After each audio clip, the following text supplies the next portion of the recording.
Se o mar me submergir, a tua mão me traz à tona pra respirar e me faz andar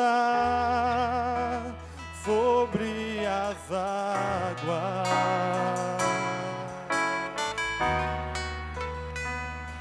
Para que não me ensoberbecesse com a grandeza das revelações, foi-me posto um espinho na carne, mensageiro de Satanás, para me esbofetear, a fim de que não me exaltasse. Por causa disso, 3 vezes pedi ao Senhor que o afastasse de mim. Então ele me disse: a minha graça te basta, porque o poder se aperfeiçoa na fraqueza. De boa vontade, pois, mais me gloriarei nas fraquezas, para que sobre mim repouse o poder de Cristo. Colossenses capítulo 1, versículo 3 em diante. Damos sempre graças a Deus, Pai do nosso Senhor Jesus Cristo, quando oramos por vós. Desde que ouvimos da vossa fé em Cristo Jesus, e do amor que tendes para com todos os santos, por causa da esperança que vos está preparada nos céus, da qual tendes ouvistes pela palavra da verdade do Evangelho, que chegou até vós, como também todo mundo está produzindo fruto e crescendo. Tal acontece entre vós, desde o dia em que ouvistes e entendestes a graça de Deus na verdade. Amém? Esses 2 textos falam sobre a graça de Deus, e eu quero considerar com os irmãos nesta manhã a questão, a importância imprescindível da graça de Deus em nós, no tempo que se chama hoje. Veja que o primeiro texto aqui, Paulo, ele orava a Deus, e pedia que Deus afastasse dele aquele espinho na carne, a saber, um mensageiro de Satanás. Esse mensageiro de Satanás, o texto já é claro, quando essa palavra esse termo mensageiro aqui, no original, no grego, é angelos, quer dizer anjo.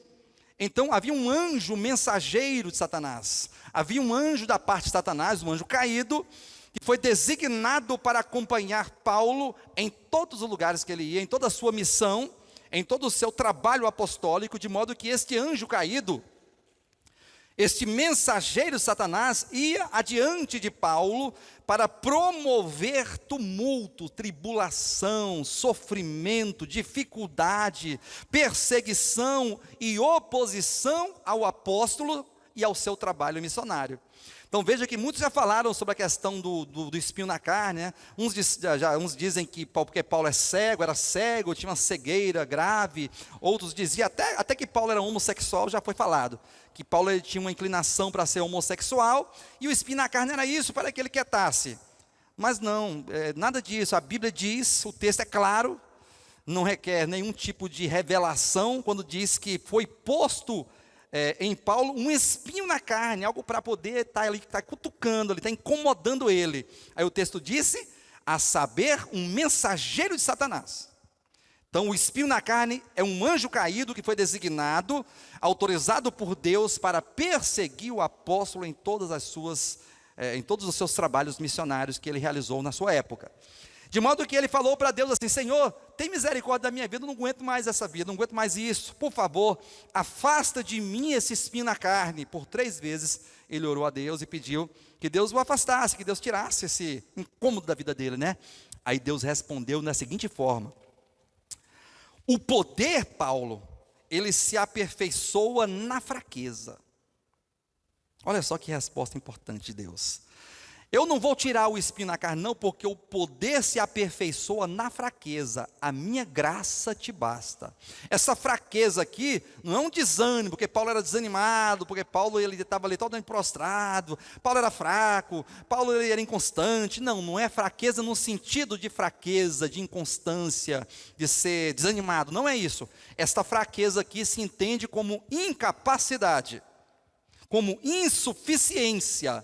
Então entende-se o texto dessa forma: Paulo, o poder se aperfeiçoa se aperfeiçoa na incapacidade. O poder, ele se demonstra, ele se manifesta, ele aparece no momento em que há uma incapacidade de produzir para Deus aquilo que Ele deseja que seja produzido. Veja que Deus enviou o apóstolo para que o apóstolo trabalhasse na obra missionária, na obra apostólica, ministrando o evangelho para a edificação da igreja, e nos legou aqui 14 epístolas, mais da metade do Novo Testamento. Paulo, ele trouxe toda a revelação explicada e aplicada do supremo propósito de Deus. Então Paulo, ele levou uma carga muito grande, e a grande verdade de tudo isso é que Deus advertiu o apóstolo nos seguintes termos: eu sei que você é incapaz, que todos são incapazes, que todos são insuficientes de produzir a obra ou o serviço necessário para que a vontade de Deus aconteça, mas o poder, que é a graça, o poder aqui é a graça, tá? O poder se aperfeiçoa na insuficiência, na incapacidade. A minha graça te basta. E há muito tempo, isso foi ventilado, a questão da graça. Foi pregado várias vezes, em várias épocas diferentes, e as pessoas falaram sobre a graça. Eu também já preguei sobre a graça no início da minha fé, há 20, 25 anos atrás, enfim. E essa questão da graça, ela vem ganhando proporção à medida que o tempo passa, até porque a verdade do Evangelho é como a luz da aurora, né?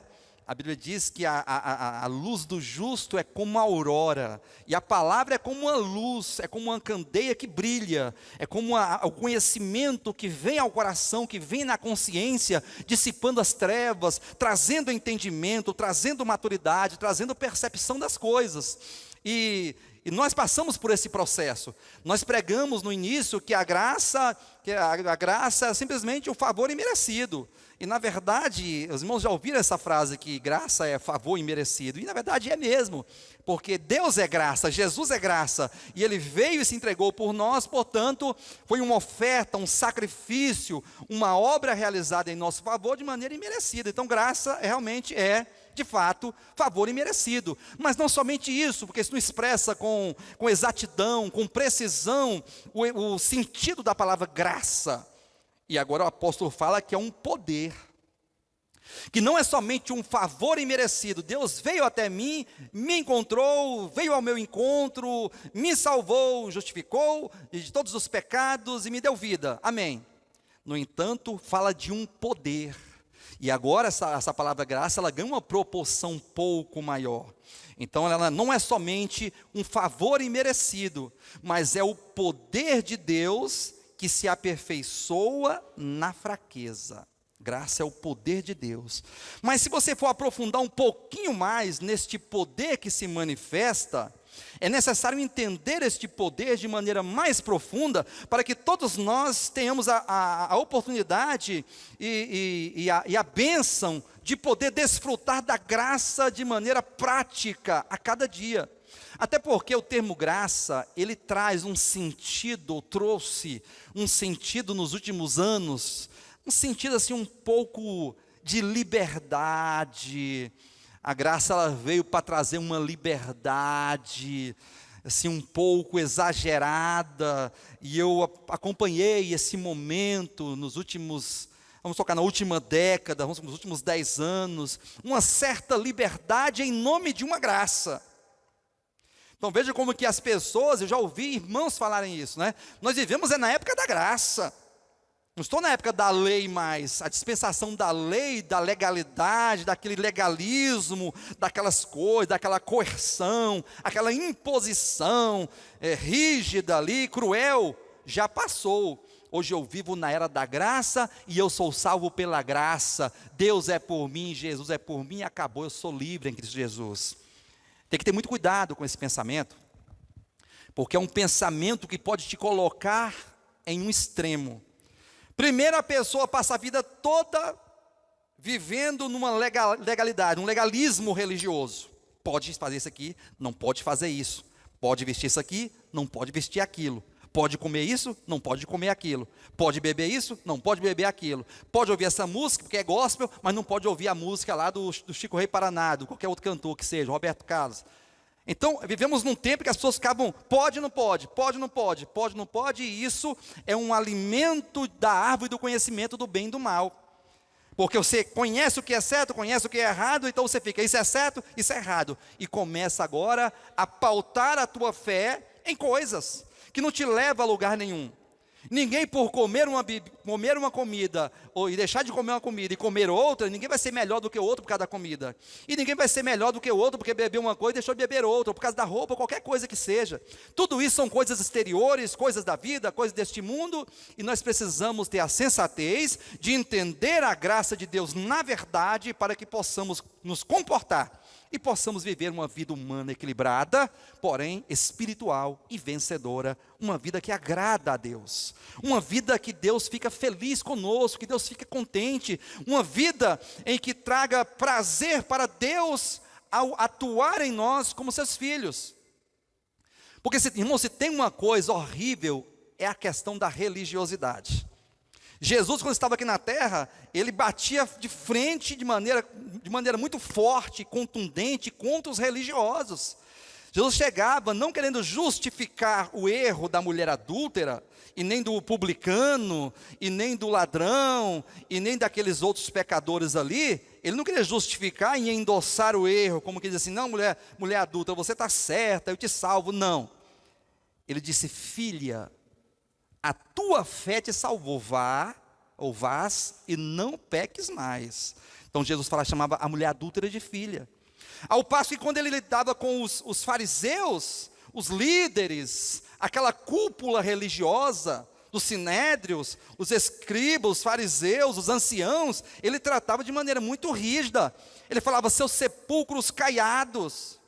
Vocês são sepulcros caiados, vocês estão tudo bonito por fora, mas por dentro estão podres, cheio de carniça de bicho morto, de gente morta, cheio de bicho comendo, um mau cheiro terrível. Vocês são cobras venenosas, filhos do diabo. Aí eu pergunto para vocês aqui, olha como que Jesus lidava com uma mulher adulta que foi pega no flagrante ato do adultério, e como é que ele se relacionava com os fariseus, que eram religiosos hipócritas. Ambos estavam pecando. Pecado do adultério, pecado da religiosidade, a hipocrisia, sim, mas o trato de Jesus para com os religiosos era rígido. Jesus não dava moleza. Jesus não pegava mole nem leve com os religiosos, com aqueles que em nome de uma religião, em nome da religião que eles tinham, porque todo o Antigo Testamento, a lei e os profetas, tornou-se para os religiosos da época, para os líderes, como uma religião, como que fosse um pedestal, como algo que desse status para ele, e não como algo objeto de fé, de esperança, porque a lei tinha que ser tomada como objeto de fé e de esperança, fé em Deus na esperança do Cristo vindouro. Porque a lei falava de Cristo, falava do Messias, falava daquele que seria enviado, mas de maneira pedagógica, por meio de sombras e figuras. Então a maneira de se relacionar com a lei, de estar ali vinculado à lei, é olhando com fé e com esperança para o bem vindouro, para a bênção que viria futuramente, que é o próprio Deus que se fez carne. É para o próprio Jesus. No entanto, os fariseus, os hipócritas, eles tomavam a lei e os profetas como um esteio, como um arrimo, como uma muleta para poder subjugar o povo, para poder saquear as casas das viúvas, para poder ser visto pelos homens e pecar contra Deus, porque é o que eles sabiam fazer. Então nós temos que ter muito cuidado, irmãos, nós vivemos nesta época, e temos que ter cuidado com os extremos. Quais são os dois extremos? Primeiro, a religiosidade. A religiosidade ela é podre, ela é maligna, ela é carnal, ela é demoníaca. Deus não trouxe religião. Deus não tem religião. Jesus falou assim, eu vim para que tenham vida e a tenham em abundância. Eu não vim trazer religião para vocês, eu não vim trazer uma doutrina para vocês, eu vim trazer vida. Eu vim trazer o próprio Deus para dentro dos homens, eu vim trazer uma comida que mata a fome e uma água que mata a sede, que era o próprio Jesus e as palavras da vida eterna.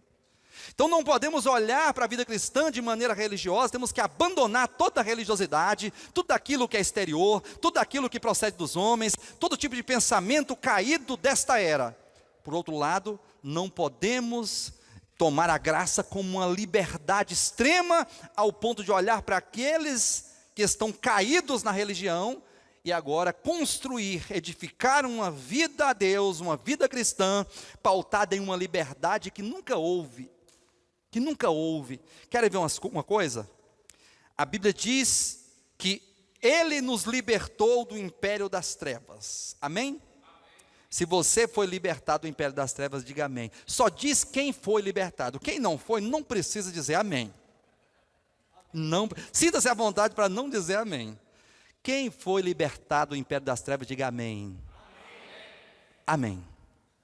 Eu fui libertado do império das trevas com um braço forte, com mão poderosa, com o próprio Deus agindo diretamente, nos tirando de uma condição de condenação, uma condição de escravidão, da morte e do pecado. Ele nos libertou do império das trevas. Só que o texto não para por aqui. O texto de Colossenses capítulo 13 não para por aqui.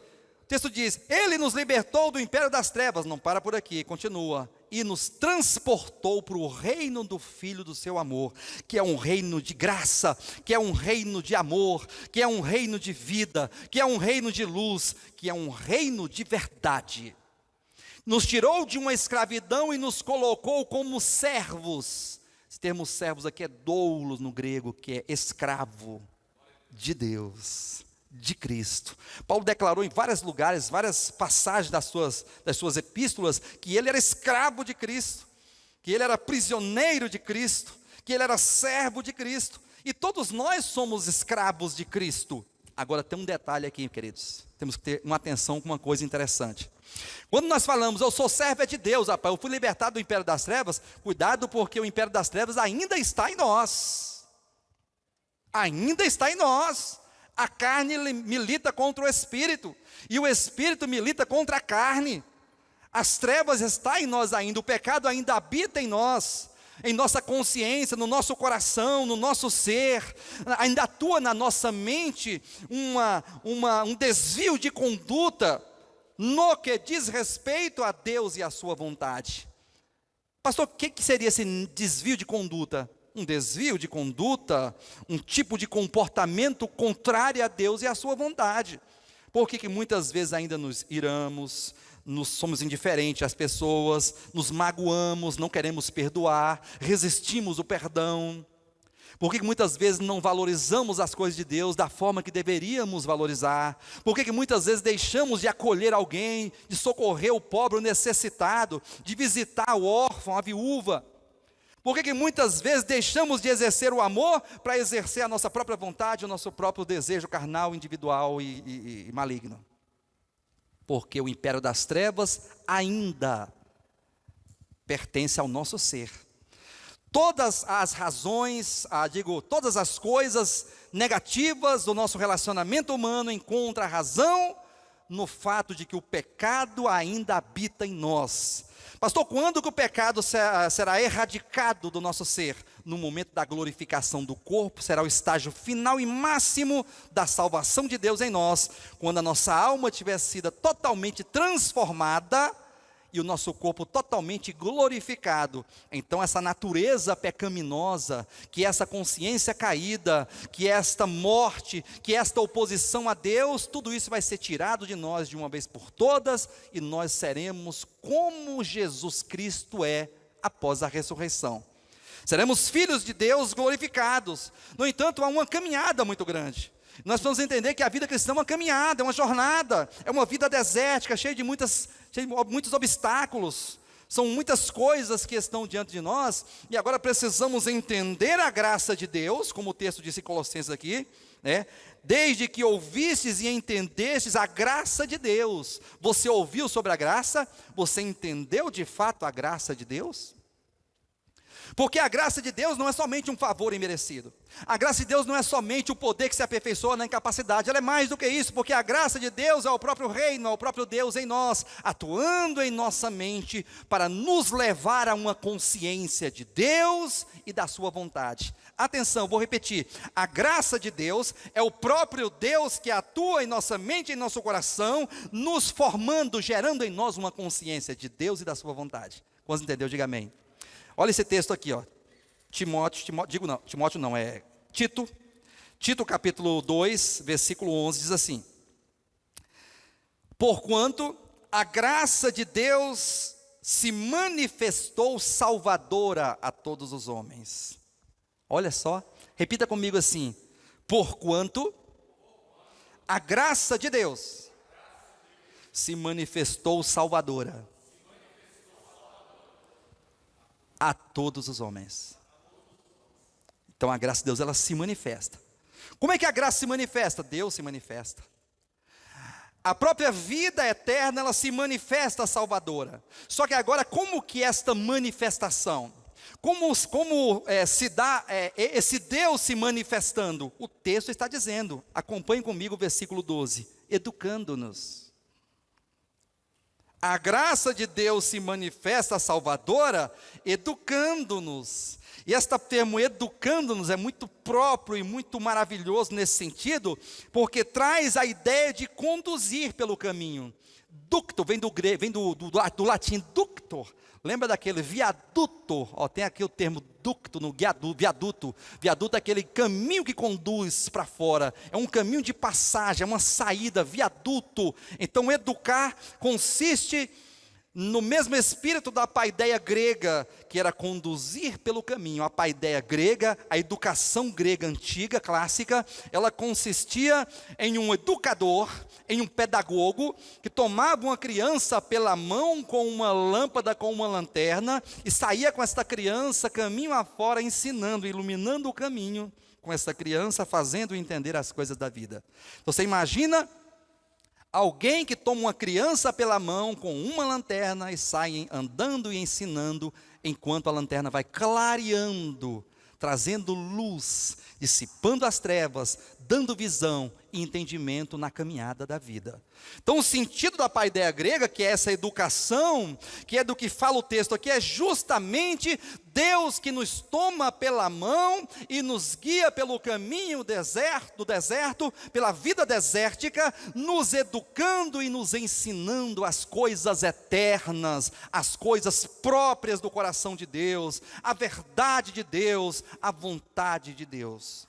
Então, sinta-se como aquele que é levado por Deus no caminho. Sinta-se como aquele que é conduzido o caminho afora, tendo Deus como mestre, Deus como professor, como aquele que nos conduz, nos ensinando, educando. Não é algo exterior, é algo orgânico da vida, do ser, da mente, do coração, da consciência. É muito importante entendermos isso aqui, que a queda é uma questão de consciência e de coração. A salvação, da mesma forma, no mesmo princípio, é uma questão de mente, de consciência e de coração. E aí, na terça-feira agora que vem, daqui a 2 dias, né, estaremos aqui falando sobre a questão da queda. Já estamos falando sobre a questão da queda. E precisamos entender que existe o pecado como natureza e os pecados como consequência dessa natureza. Não podemos confundir as coisas. O pecado começa com um coração fechado, um coração distante, um coração que se opõe a Deus, uma mente totalmente equivocada de Deus e da sua vontade. Isso vai produzir, vai resultar em obras más, em obras das trevas. Então, você saiba que existe uma natureza que tem que ser combatida. As pessoas querem combater os pecados. Aí a pessoa está o seguinte, é assim. Olha só como que a religião faz com os homens. A religião, ela quer combater os pecados. Aí fala assim: irmão, você não pode usar essa roupa, porque essa roupa está curta. Só que ele não entendeu que o problema da roupa curta não está no pedaço de pano, está no coração da irmã, que quer fazer com que a perninha apareça um pouquinho mais, né? Você vista um pouquinho mais, essa perninha um pouquinho mais. E ele tem uma intenção no coração. Porque só vocês que são irmãs que podem explicar. Eu não consigo entender isso. Eu não consigo. Eu definitivamente, depois de muitas reflexões, não consigo entender qual é a intenção da pessoa, de uma irmã, ou de uma pessoa que não é irmã, porque isso é uma questão da vida, é uma questão de ética, de moral, de bons costumes, de respeito. É uma questão de pudor. Uma pessoa que veste um short curto e sai na rua, o que ela está querendo? Ela está querendo ser vista, observada, desejada. Sim ou não? Chamar atenção. Não, pastor, de short curto é para que ninguém a observe, é para que ninguém a veja, é para que ela fique... Não, eu não consigo entender essas coisas, mas enfim. Aí a pessoa começa a apontar a roupa da irmã, aí começa a apontar a música que o irmão ouve, aí começa a apontar a comida que ele come, a bebida que ele bebe, e se esqueceu que todas essas coisas, tanto a roupa como a comida, como a bebida, é produto, é resultado de um coração.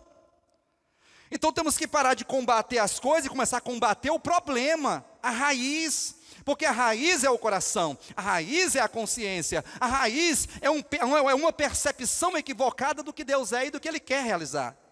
E quando nós começarmos a combater o problema do coração, pode ter certeza que a roupa vai crescer, que a bebida vai diminuir, que a comida vai estar certo, que o comportamento vai estar adequado, que o relacionamento vai... Vocês entenderam? Trata com o coração e o resultado é um coração sarado, um coração curado, um coração que entendeu a causa de Deus. Por que eu não acredito em ficar brigando com a igreja e ameaçando a igreja para ofertar? Eu não acredito, eu mal falo. Eu dou os avisos no momento da oferta, porque tem que ter o momento da oferta, já é um costume, né? Para que os irmãos tenham a oportunidade de trazer aqueles que desejam ofertar. Só que eu não acredito em ficar pedindo dinheiro para os irmãos, pedindo oferta e batendo na mesma tecla e falando que tem que ter, porque... eu não acredito nisso. Eu acredito numa visão, eu acredito que a pessoa entendeu a causa de Deus, entendeu o evangelho, sabe da necessidade, e como um servo de Deus, ela se coloca como um voluntário para ofertar. Olha, não tem legalidade aqui, não tem religiosidade, não tem hipocrisia e nem ameaça. É tudo muito da vida, é tudo muito natural. Que está ministrando louvor aqui, ó, é tudo muito natural. A pessoa que ministra, aquele que recebe, nós que ministramos, que adoramos a Deus, tem que ser tudo da vida. Nada de imposição. Nada de reclamação, nada de ficar intimidando as pessoas, fazendo pressão nas pessoas, não. Todo problema de relacionamento, de casamento entre o esposo e a esposa, é problema de coração. Quando Jesus foi questionado sobre o divórcio, lá, porque Jesus, o Moisés, ele deu carta de divórcio, e ele era uma autoridade, né? Ele é a autoridade de Deus, ali ele era um legislador, né, tal. Moisés deu carta de divórcio por causa da dureza de coração de vocês. Não porque foi assim desde o princípio. O Pai Celestial, o Deus Eterno, Ele não permitiu carta de divórcio, mas por causa do coração de vocês é que acontecem os divórcios. Enfim, nós temos que olhar para o nosso coração e perceber que é dentro do nosso coração. O problema está todo dentro de nós. O problema está todo dentro de nós. Quando nós começarmos a olhar para o nosso próprio coração e identificar, aqui tem avareza. Aqui tem avareza. Eu só olho para mim. Eu só considero as minhas necessidades, eu não olho para ninguém, eu não tenho misericórdia de ninguém, eu não sou por ninguém, eu só preocupo com as minhas coisas, com os meus projetos, com a minha vida, e não perturbe a minha vida. Deixa a minha vida em paz, que da minha vida cuido eu, cada um com seus problemas. Esse sentimento é um sentimento próprio daquele que está com o coração sem Deus. Ele é servo de Deus, ele é filho de Deus, o Espírito Santo habita nele, porém o coração dele está fechado para Deus. E é nesse sentido que temos que observar, e é nesse sentido que a graça de Deus, ela nos educa, ela forma a nossa mente, ela forma a mente de Cristo. Não sabiam que nós temos a mente de Cristo? Olha só aqui, ó. 1 Coríntios capítulo 2, versículo 16, diz assim: pois quem conheceu a mente do Senhor, que o possa instruir? Nós, porém, temos a mente de Cristo. Quem tem a mente de Cristo, diga amém. Diga assim: eu tenho a mente de Cristo. Nós temos a consciência de Cristo. Pastor, então por que eu não suporto olhar para minha cunhada? Eu tenho um pavor da minha cunhada. Por que eu não gosto daquela irmã? Por que eu me incomodo com aquela irmã, com aquele irmão? Por quê? Se eu tenho a mente de Cristo, é porque a mente de Cristo não foi ainda desenvolvida em você. É porque o poder que é a graça ainda não te educou, não te levou em uma condição de entender que todos têm problema, que todos têm defeito, que todos devem ser perdoados e colocados diante de Deus. Até mesmo você. Porque se nós temos a mente de Cristo, então isso aqui está dizendo que a mente de Cristo deve ser desenvolvida em nós. Gálatas, capítulo 4, versículo 18, atenção. É bom ser sempre zeloso pelo bem e não apenas quando estou presente convosco, meus filhos, por quem de novo sofre as dores de parto até ser Cristo formado em vós. Não sabiam que Cristo está sendo formado em você?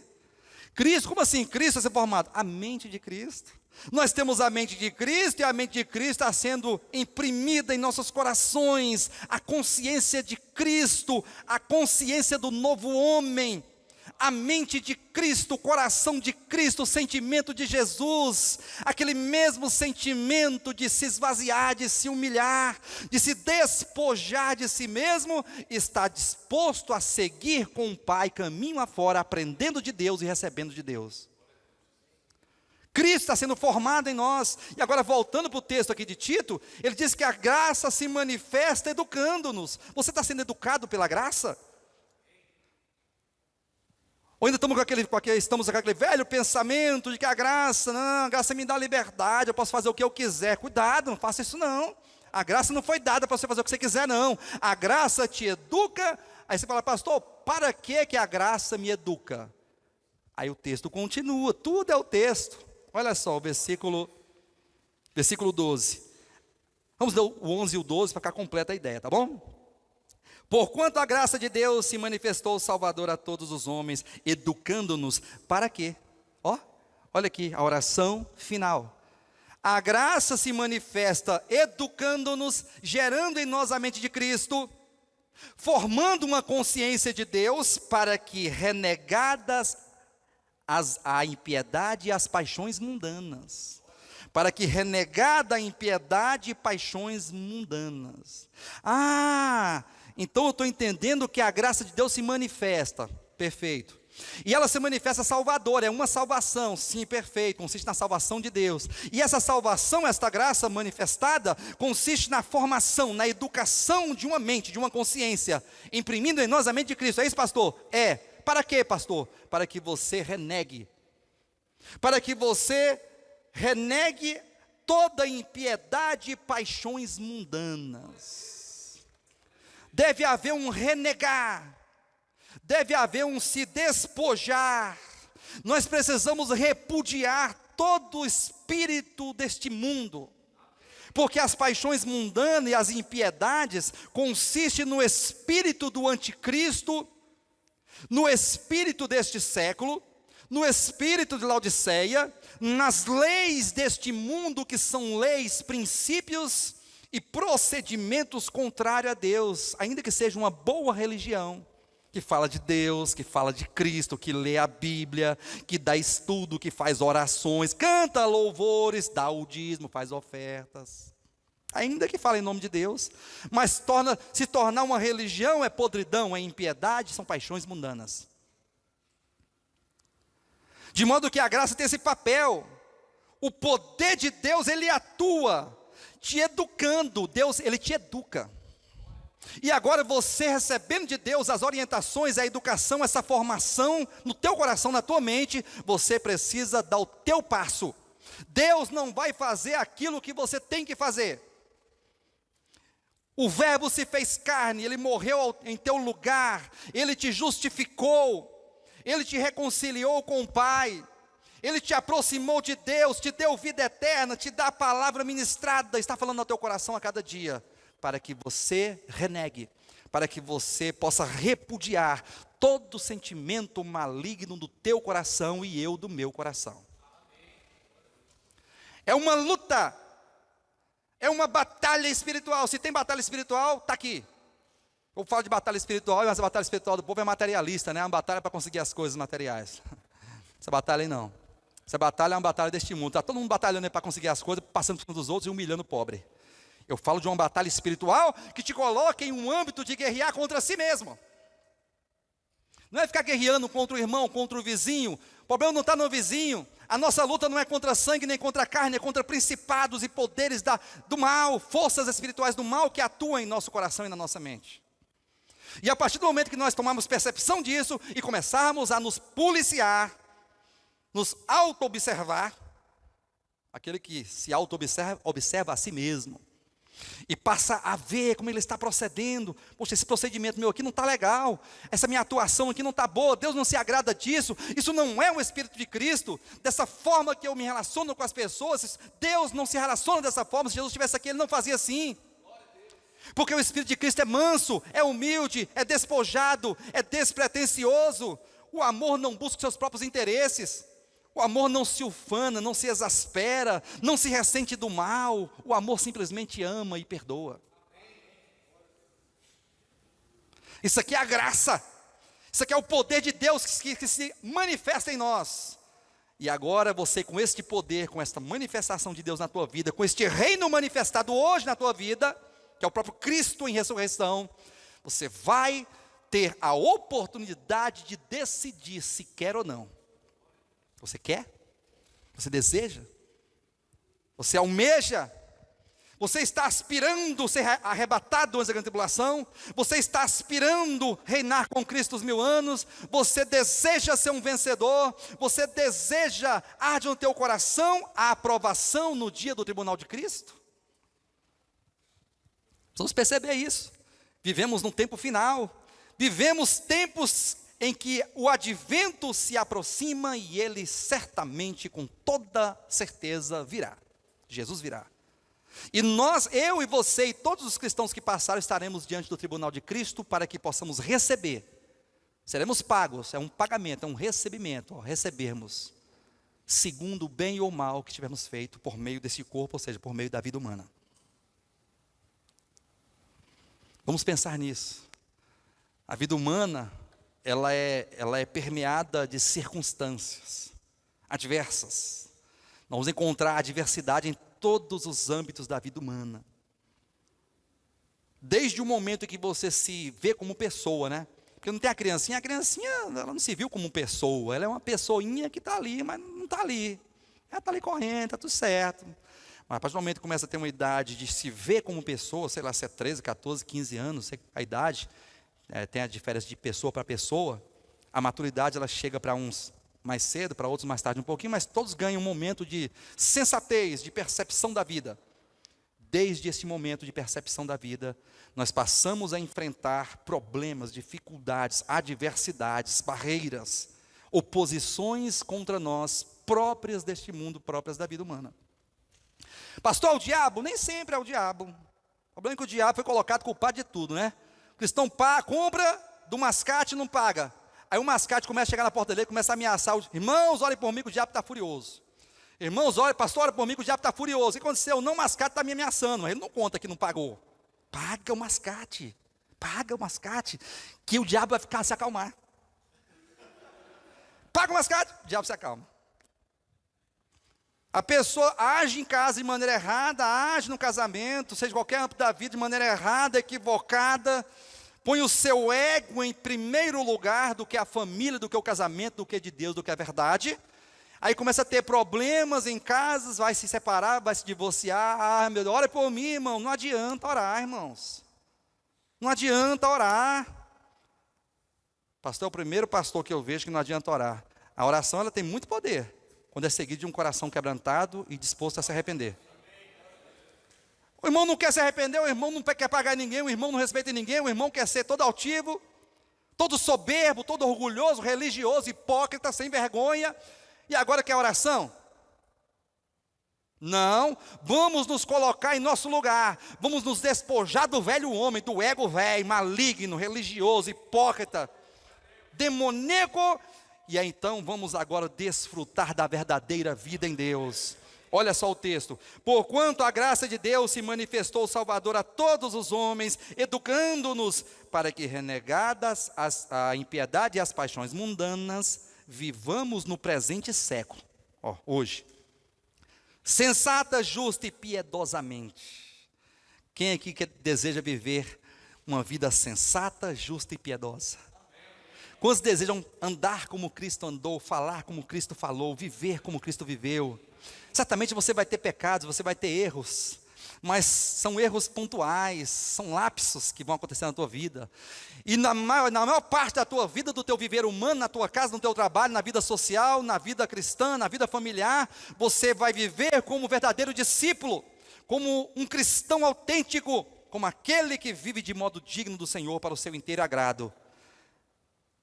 Vivendo nesse presente século, sensata, justa e piedosamente, aguardando a bendita esperança e a manifestação da glória do nosso grande Deus e Salvador, Jesus Cristo.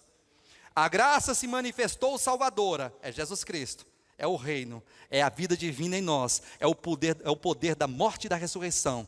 Essa salvação, ela vai se manifestar, ela vai se revelar logo logo, a todos nós e a todo mundo, e é isso que nós precisamos, é isso que nós cremos, é isso que nós pregamos. E eu convido vocês a pensarem nisso, a refletirem nessa questão, do poder de Deus, da graça, da vida cristã, da nossa responsabilidade, daquilo que precisamos fazer. Precisamos colocar nossa vida no trilho, precisamos colocar nossa vida na linha, precisamos nos alinhar não de maneira religiosa, mas de maneira autêntica, na verdade, na prática da palavra, como servos de Jesus Cristo, como servas de Jesus Cristo, como filhos de Deus, sendo reconhecidos como filhos de Deus, e não como filhos do maligno. Porque o poder de Deus se aperfeiçoa na nossa incapacidade. A nossa mente é incapaz, nosso coração é incapaz, mas esse poder, ele se manifesta, ele educa, ele gera, ele forma para que possamos viver a nossa vida conforme a vontade do Pai Celestial. Amém, queridos? Que Deus possa nos abençoar e que essa palavra possa ficar em nossos corações semeadas, lá no profundo, lá no recôndito do nosso ser, e que possa produzir muitos frutos para a glória do Senhor. Se o mar me submergir, a tua mão me traz à tona pra respirar e me faz andar sobre as águas.